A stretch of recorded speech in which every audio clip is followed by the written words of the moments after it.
Okay, me, welcome back. Sorry for, not doing this series for a while, but it's happened. And I know we're on chapter 15, for fuck's sake. And 16's gonna get down a little bit lower.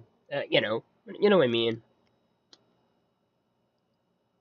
Hi. All right, kiddies, coming now. We gotta go to the big kid college so you two can actually be worth something to society. The wide Cheshire grin spread across Show's face, filled the air with enough mirth that Izuku could choke on it. X. Beyond the general education classes he had taken, Izuku was also dabbling in several majors to see what grabbed his attention. Business management felt like just the generic safe thing to major in and live a decent life. Criminal investigation would help if he wanted to become a hero later on. Law was just plain ambitious. Finally, he was also looking into political science because apparently getting elected with Yakuza backing was actually that easy. Individually, all of those would make his mother proud and have her calling all of her friends to talk about how her son was going to be an entrepreneur, investigator, lawyer, or politician. But together with what he knew of his grandmother, he couldn't help but see her trying to nudge him down a path that would benefit her and Magi. In a way, she was trying to manipulate him, but she was doing it in a way that made sense to him, and she wasn't forcing him. She was simply offering him paths to go down after he refused the path his mother wanted. Still, it felt like it was going to be a bit much. Even if it was just the introduction course to each field, what the hell was he thinking taking all of them at once? Especially since they were all 2 days a week, and on the same days. Maybe not going to school for a month and a half had made him lazy, and the idea of actually working was now revolting to him, despite his grandmother whacking Tanaka and Ori, especially Ori, making certain that he never actually had free time that wasn't at least mildly constructive, like getting ink in the fight pit or getting his shit pushed in by the torture that was Wacken's training. Still, he was grateful for the change of pace. His first 3 classes were all back-to-back. Business management, then criminal investigation, then law, and then he'd have a few hours until his political science class. The time was long enough to study and eat, but not enough time to actually go back to the compound and actually relax. So about 10 hours at the campus, once it was all said and done. Twice a week. Why did he agree to this again? The business class had been what he expected it to be. Even with a professor that was a red-haired bombshell that was more than just eye candy, the course was just inherently boring. Criminal investigation was the exact opposite, an interesting subject presented by someone that made vending machines seem like they had a personality. Izuku paused as he headed into his 3rd class for the day. The law was hopefully going to be somewhere in between the last 2 classes. He turned to look at one of his classmates running up towards the door. Izuku recognized him from his first 2 classes, with the guy sitting in front of him in one class and Izuku holding the door open for him for the 2nd class. With wild purple hair and a look that could make Sho need a nap, the slender man looked like he was about 2 seconds away from shouting several conspiracy theories at whoever would listen. Matching his unkempt hair, the once well-kept dress shirt and pants combo he wore had quickly deteriorated into slob territory, with only about half of the dull yellow shirt being tucked into his black slacks. We meet again. Izuku smiled and held the door open for his classmate a bit wider. His classmate looked slightly out of breath. Maybe he wasn't really the active type. His classmate narrowed his eyes for a moment before he shook his head and sighed into a smile. Yeah, nice to meet someone else that has the same fucked up schedule I do. Izuku laughed and joined his classmate as they walked in. Next thing you'll tell me you have political science in a couple of hours. His classmate stopped and turned to look at Izuku for a moment. His purple eyes narrowed like Izuku was treading on dangerous ground. Then after a moment he shook his head again and smiled. I do. Really? Izuku asked. His classmate nodded again. Oh, Izuku blinked and then extended his hand. Well, I'm Izuku Midoriya. What do you say we get some lunch after this? It'd be nice to have the same study partner for all 4 classes. Hitoshi Shinso. Hitoshi grabbed his hand with a slightly limp grip. And yeah, just don't expect me to do all the work. Chapter 16. Are you actually going to eat all of that? Izuku looked at Hitoshi's rather modest tray of food and then towards his own virtual mountain of food that he had every intent of eating. The fact that he was nearly as tall as Ori and had a bit more definition was all the signs he needed that Ori wasn't completely full of shit. While he did have some muscles from what training he could get in while studying, he now had more definition. Hopefully, he would still be human-sized by the time he was done growing. Ooh, yeah, I've been having a growth spurt. Hitoshi gave him a dull look and pointed a finger towards him. You're like 18, right? I'll be this summer, but I just graduated high school. You? Izuku sat across from Hitoshi, who was currently holding his head up, a few fingers digging into his light purple hair. He looked like he needed an IV drip of the world's strongest espresso. I turn 18 in July. Izuku blinked and stared at Hitoshi again. Well, that's just another thing we have in common, I guess. Mine's July 15th. Huh, I'm the first? A sly smile crept up Hitoshi's face as he started to poke at his food. I guess that makes me your senior. What do you want me to call you, senpai, for being born 2 weeks earlier? Maybe boss would work too, but tell me, what's with your class schedule? I'd be worried you were sent to follow me or something, but I am not worth following. Hitoshi took a casual bite of his food like he was a deer simply grazing. Besides, it'd be pretty stupid to have you in every one of my classes. Izuku had to pause as he swallowed his food. He hadn't even considered the fact that someone would be following him. He did meet Asahi a while ago, so maybe they were keeping tabs on him. Not that there was any reason for him to hide anything. As far as he was aware, the most illegal thing he'd done was go to the fight pit once or twice, and apparently that place was police sanctioned. Besides, who would want to follow him? He was just some kid that failed to get into UA. Well, is still kind of do, but I ended. He shrugged. And well, Hitoshi paused for a moment too. I was also lazy and didn't really train as much as I should have, so I failed the physical portion as well. He let out a sigh that Izuku felt in his soul. I did get into the general course, but if I was doing that, Tokyo U would be a better school for me. Why is it the more we talk, the more we have in common? Hitoshi just shrugged. So what was your quirk? Obviously, you felt like you could be a hero with it, so why did it not work against the robots? I can make art drawn on me come to life. He scratched the back of his head and let out a sigh. As cool as that sounds, the only option I really had was to use those fake kitty tattoos that we used to get at birthday parties. Mostly because my mom wouldn't let me get a tattoo. Would that have made a difference? Izuku smiled. Yeah, it would have. The more detailed and more permanent the art, the stronger it is, so a tattoo would have made a huge difference. Maybe if they became actual friends, Izuku would show off to Hitoshi, but at this point, outside of the Amagi and other Yakuza groups, having a tattoo was still taboo and technically still illegal for him to get. Just because his mother couldn't claim custody over him did not mean he was completely free. The laws, even the bullshit ones, were still laws. He was going to have to wear long-sleeved shirts during the summer, wasn't he?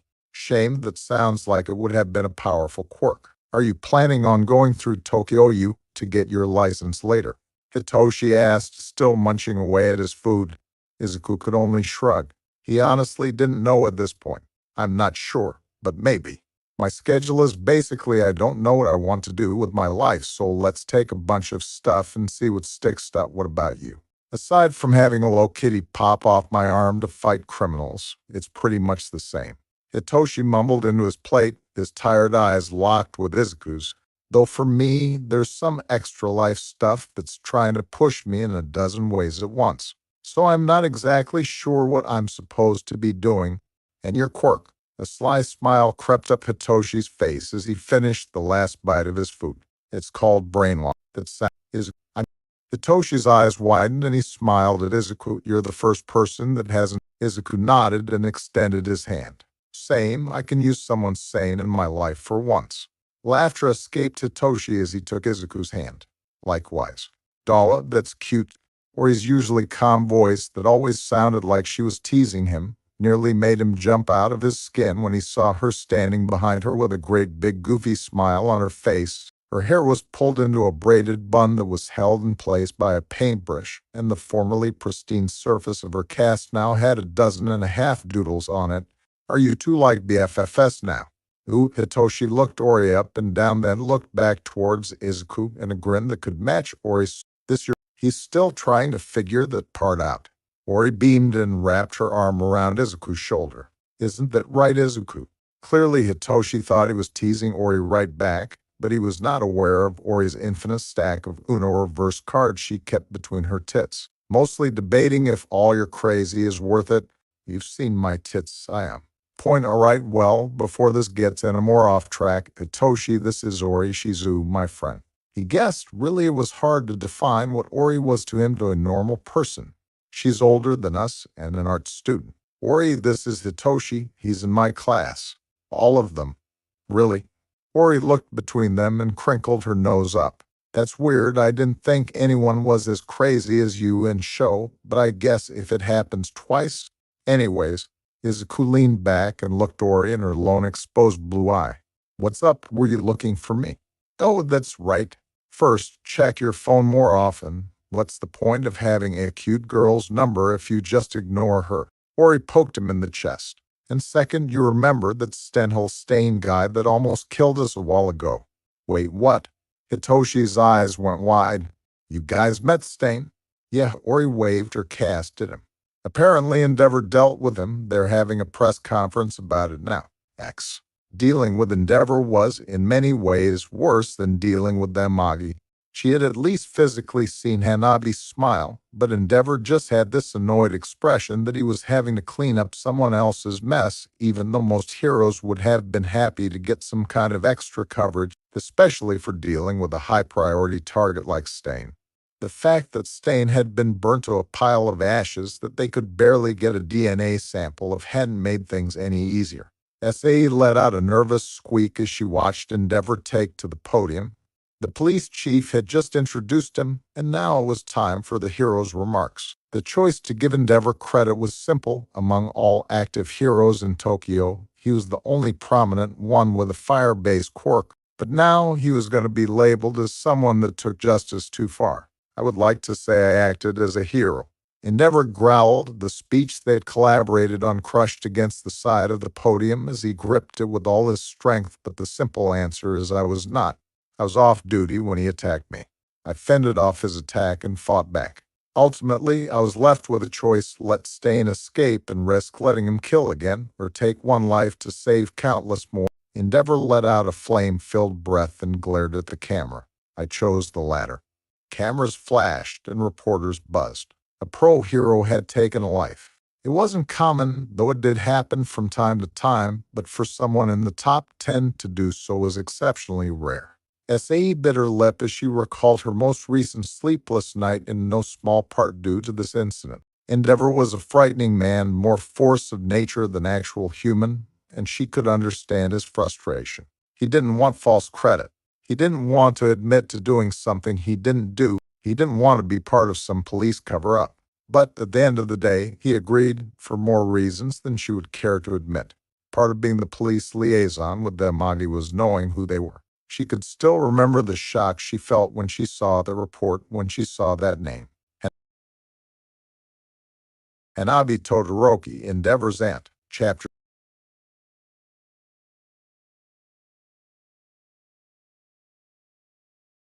These guys are not like trying to win the shit, but I'm still gonna continue it. You know, if we get to 20, chapter 20, that'd be fucking impressive. Because 10 chapters of this would take 2 hours. The other ones did not take that long. Fuck me. And you guys are legitimately listening to this. 1 hour, basically, so, let's continue. 17. The weeks following Stain's demise were calm, peaceful, and bright. It really felt like with the legendary hero killer dealt with, there were no more legends, no more martyrs for the villains of Japan to rally against. Each and every day, the crime rate dropped, but his grandmother hadn't been convinced. Apparently, villains weren't so simple to get rid of. Sure, a show of force could shut them up for a while, but the idea that they had power and that they could use it to make their life better was deeply entwined with every single quirk out there. In a single thunderous moment, the calm had been shattered. A group of villains launched a surprise attack on Yue, somehow sneaking in with a powerful mutant design to fight All Might. It was unknown if Class 1 was their target, or if they had just wanted to send a message. Either way, that message was heard around the world. Within Japan, crime rates jumped back up to a 10-year high overnight, and faith in UA had been broken. Even though most of the villains had been arrested, including that mutant, the ringleader had gotten away.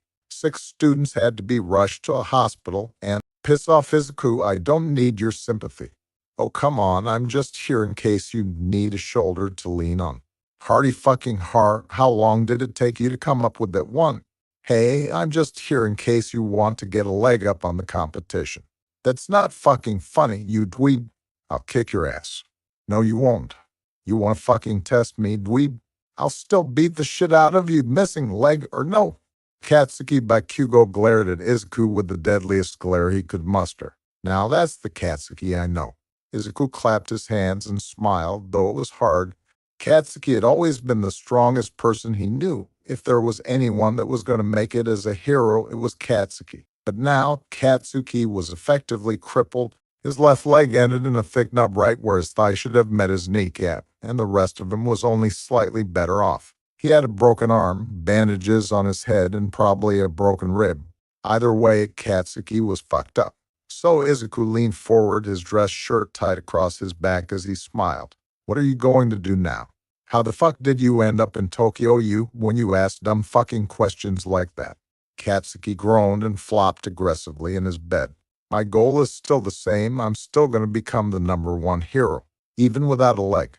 Katsuki glared at him and then glared at where his leg should have been. Recovery girl can't make a limb grow back, but I am supposed to get a fake leg soon. Katsuki's smile turned feral. Just means I'll be giving everyone else a handicap. They'll need it. Izuku smiled and then let that smile die. And how are you doing? I'm missing a fucking leg and you asked that shit. No, Izuku groaned and flexed his hands for a moment. He wasn't good at this shit, but he didn't know who else Katsuki would actually open up about this. Sometimes being his friend sucked. I mean, how are you dealing with the tech? Katsuki's breath was caught in his throat, and he stared at Izuku for a minute. With a sigh that made Izuku feel old, he sunk into the bed, nearly flattening into it. I couldn't save them. During the attack at UA, 6 students had to be rushed into the hospital, and 2 had died. I didn't even know their names. They were just the great fucking frog chick. But I tried to save them. That's what heroes do. But I couldn't. My first time trying to actually save someone, and I failed. Izuku remained silent for a moment as he watched the anger grow in Katsuki's features. His entire body was shaking and his fist even more so. What now? What the fuck do you mean, what now? Katsuki snapped at him, a few tears in his eyes. I'm gonna get better, then I'm gonna train. Train so hard that I never fail at saving anyone ever again. I'll be rooting for you, Kaken. Fuck off, Deku. I'm not gonna hire you no matter what college you go to. Katsuki huffed and let his shoulders fall again. A silent minute passed between them that was neither awkward nor unwelcomed. I guess I should ask you how you're fucking doing, considering how you ran away from home. You look, I dunno, buffer since I last saw you. Starting to think that's not just the head trauma, really thanks that makes my workout feel worth it. Not to mention all the wealth from Wacken's training. But yeah, I'm not really sure what I'm doing with. Coming in. A large man with thick pink hair tied into an explosive ponytail behind his head came barging into the room. His attire was clean, but there was a big grease stain on his cheek that may well be a permanent feature on it. He had a thick, high-tech looking briefcase that must have been as heavy as it looked with how the man slumped to one side.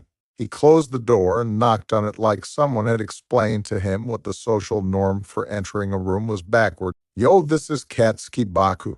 The pink-haired man and Izuku looked at each other for a few moments as recollection came over him. You're Izuku began. Whoa, if it isn't the champ. The pink-haired man bellowed with a full-on belly laugh. Bit awkward seeing you here at my work and whatnot, but hey, what are you gonna do, eh? Oh, by the way, I'm Otto Hatchum, and me and Mei Mei are gonna be coming for that title. Izuku opened his mouth and then looked towards Katsuki, who was staring at the whole scene with a face that screamed, what the fuck is going on here? Somehow, in a single sentence, Otto had completely exposed him to Katsuki. It was impressive, but at the same time, Izuku would have simply preferred if it hadn't fucking happened. Deku, not a fucking word. Katsuki growled and pointed a finger right at Izuku's face. Pinky, how the fuck do you know this guy? Oh, well, oh. Otto looked between them as social realization dawned on his fate. Right, you probably wanted to keep that a secret, my bad. It's fine. That was 2 fucking words. Bite me. You think I won't?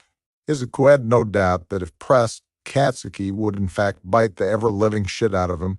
Oh, were you guys friends? Otto pointed at the two of them and then shrugged. Well, anyways, the robot me and my little sis maid was the reigning champion of this fight pit near our house, and then this guy shows up with this big blue electric monkey and kicks our butt, but we've been building a better one. Though progress has been slow since my sister got into UA, Izuku felt Katsuki's glare in his soul. Show me. I'd show me your fucking tattoo or I'll strip you myself. Izuku let out a breath and started to unbutton his shirt. It was bound to happen eventually, he supposed. Damn, Ryujin is a tattoo? Otto asked. My robot lost to a tattoo. Katsuki just looked mildly impressed. You look like a Yakuza. Anyways, Izuku looked towards Otto and smiled. What are you doing here, Otto? I really don't think you're a doctor.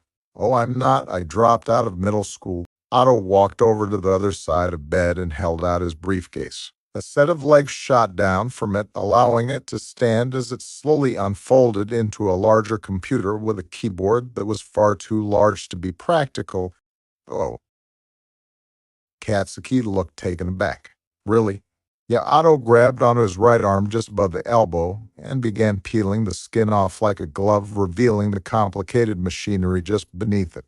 Like I said, I'm the best, mostly because I cheat with the power source, but hey, it's my blood, so I can do with it what I want. Blood. Izuku shook his head and glanced towards the clock. He stood with a groan and stretched his arms before putting his shirt back on. Anyways, I gotta get going, Katsuki. I'll see you around, all right. On his way out of the hospital, Izuku met someone he had been hoping he wouldn't run into. Hello, Mrs. Bakugo. His smile felt forced as he saw her, not because he didn't like her, but more because of who she was connected with. While his mother wasn't here with her, he had no doubt that Inko would find out the moment Mitsuki had a second of free time. Izuku. Mitsuki offered him a smile as they stopped in the wide corridor of the hospital. You came to see Katsuki. Yeah, I heard about him and headed over. Izuku scratched the back of his head. You don't have to worry about him. He's not going to give up over this. That boy can't give up. It's both his worst and best trait, but thank you for coming to see him. Mitsuki bit her lip and continued. But since you're here, your mother, I know she messed up, and I know that I yelled at her for how she acted, but she's not a bad person, and she's worried about you, so could you please? I'm not hiding from her. There was more bite to his voice than he cared to admit. She knows exactly where I am, and she can come see me whenever she wants. She just has to swallow her pride or deal with whatever was stopping her from dealing with her past. But what? Look, I'm happy with the freedom I have now, and I'm not going to go back anytime soon. He paused and stuck his hand into his pocket where he tapped his phone for a moment. Just tell her that I'm going to Tokyo you, and she doesn't have to worry about me. Grandma is taking good care of me. And I actually gotta go. I know Mom would hate it if I was late to class. X. A second vial of trigger sat on the table between them. With how the villain's attack on UA caused things to flare up around the country, it was only natural that this quirk-enhancing drug would rear its ugly head once again, and it appeared that the shy Hasekai wanted to position themselves at the center of its production. Part of her, most of her, wanted to rush over there and throttle that old man for ignoring her calls and allowing this to happen. What happened to respecting each other's territory? Were they trying to start a war? No, even without a drug like Trigger in their arsenal, the shy Hasekai had been growing recently, making the Amagi's lack of strength all the more apparent. Even their ace Tanaka couldn't beat the young boss, or at least she didn't want to risk Tanaka against someone like Kaichisaki who could change anything he touched. It was a quirk interaction she didn't want to find the answer to. There was nothing she could do directly, but there was never the Amagi way. Hanabi crossed her arms and glanced up as Sho brought in her guest for the day. Kaido, it's good to see you. How are you today? The hero known as Fourth Kind bowed his head slightly and then sat across from her, his eyes instantly falling towards the syringe on the table, and a deep frown crossed his gruff-looking face. What's this? It's why I called you here. Hanabi gestured towards the drug with an equal look of disgust on her face. Someone was selling Trigger near your area. Kaido crossed his forearms and began to shake his leg.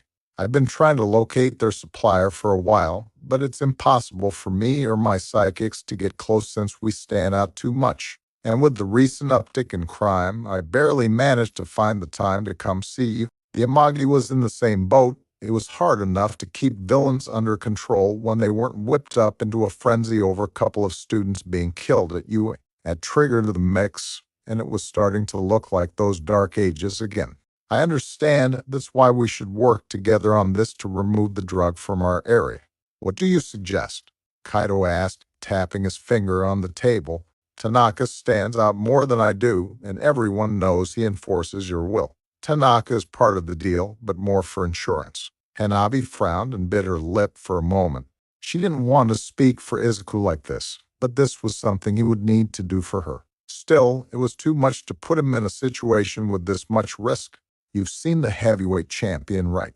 For all his talk of chivalry, Kaido was a man like any other, and men had vices.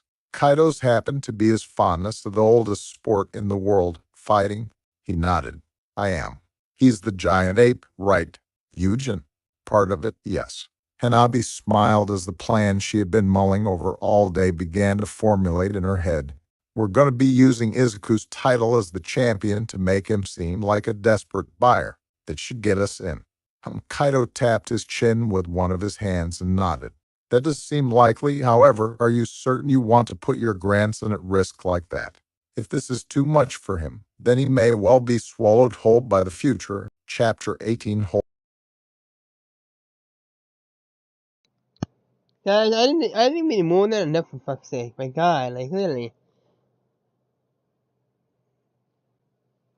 Hey, remember, guys, if you want to read this shit, it is in the comments. It's in the description below. Look at the description, okay, guys?